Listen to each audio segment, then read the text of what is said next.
సృష్టి ఫెర్టిలిటీ కేసులో రంగంలోకి ఈడీ దిగింది.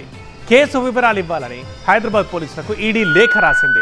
8 రాష్ట్రాల్లో డాక్టర్ నమ్రత కార్యకలాపాలు కొనసాగుతున్నట్టుగా గుర్తించింది. చైల్డ్ ట్రాఫికింగ్ ద్వారా కోట్ల రూపాయలు నమ్రత సంపాదించినట్టుగా వెలుగులోకి వచ్చాయి. 30 మంది అరెస్ట్ తర్వాత ఈ విషయాలన్నీ బయటకు వచ్చేస్తున్నాయి. హోటల్ మేనేజ్మెంట్లో గ్లోబల్ కెరియర్ ప్లాన్ చేస్తున్నారా? అంతర్జాతీయ చదువు, ఫారెన్ జాబ్ ఛాన్స్ కోసం ఇండియా నంబర్ 1 హోటల్ స్కూల్ IIHMలో జాయిన్ అవ్వండి. సృష్టి ఫెర్టిలిటీ కేసులో మనీ లాండరింగ్ జరిగినట్టుగా తేల్చారు. 25 కోట్ల వరకు వసూలు చేసినట్టు గుర్తించారు. 80 మంది పిల్లలను నమ్రత గ్యాంగ్ విక్రయించినట్టుగా అధికారులు తేల్చారు. పక్కా నెట్వర్క్ తో డాక్టర్ నమ్రత అరాచకాలు సాగాయి. తన బ్యాచ్ కు చెందిన 8 మంది డాక్టర్స్ తో కలిసి IVF దందా నడిపింది. KGH డాక్టర్స్ తో పాటు ప్రైవేట్ వైద్యులు, ఏజెంట్స్ తో కూడా డీల్స్ చేసినట్టుగా తెలుస్తోంది. కొందరు డాక్టర్స్ విదేశాల్లో పెట్టుబడులు పెట్టినట్టు అనుమానాలు వ్యక్తమవుతున్నాయి.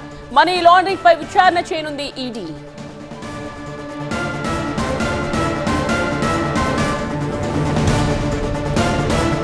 బ్యూరో చీఫ్ విజయ్ లైవ్ లో జాయిన్ అవుతున్నారు మరిన్ని డీటెయిల్స్ తో. సో విజయ్, మనీ లాండరింగ్ జరిగింది అని చెప్తూ ఉన్నారు.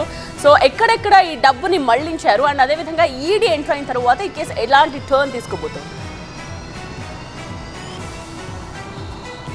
సో రాష్ట్ర వ్యాప్తంగా తీవ్ర సంచలనం రేపుతున్న సృష్టి ఫెర్టిలిటీ కేసులో అనేక అంశాలు ఇంకా వెలుగులోకి చేయాల్సి ఉంది. ఎందుకంటే ఆంధ్రప్రదేశ్, తెలంగాణతో పాటుగా 8 రాష్ట్రాలు, సో మల్టీ స్టేట్స్ ఇన్వాల్వ్మెంట్ ఉంది దాంట్లో ప్రతి చోటు నుంచి. ఎందుకంటే కేవలం ఈ IVF సరోగసీ ద్వారా ఆమె డబ్బులు పొందడమే కాకుండా వాళ్ళకు పిల్లల్ని వేరే రాష్ట్రాల నుంచి చైల్డ్ ట్రాఫికింగ్ కేసు తీసుకొచ్చింది. కాబట్టి దీంట్లో పెట్టుబడులు ఇక్కడ పెట్టారు. అంటే వీళ్ళకి వచ్చిన లాభాలన్నింటినీ కూడా వీళ్ళకి సంబంధించిన పిల్లలు కావచ్చు. మొత్తం నమ్రత బ్యాచ్లో 8 మంది బ్యాచ్మేట్స్ ఉన్నారు.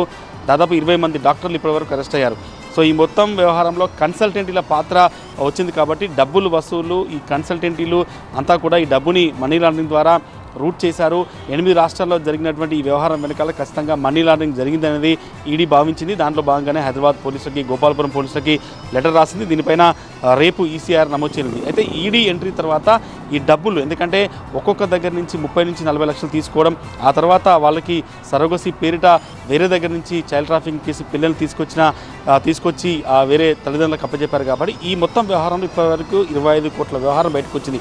ఈ 25 కోట్ల వ్యవహారం ఇక్కడే డబ్బులు వసూలు చేశారా, లేకుంటే వీళ్ళ పిల్లలు ఎవరైతే ఈ అక్యూజుల పిల్లలు నమ్రత బ్యాచ్మేట్ ఎవరైతే డాక్టర్ ఉన్నారో వీళ్ళంతా కూడా USలో సెటిల్ అయినట్టుగా తెలుస్తుంది. సో అక్కడ ఏమైనా పెట్టుబడులు పెట్టారా, దీని వెనకాల జరిగిన పెద్ద తతంగాన అంతా కూడా ఈడీ ఇన్వెస్టిగేషన్ చేయనుంది.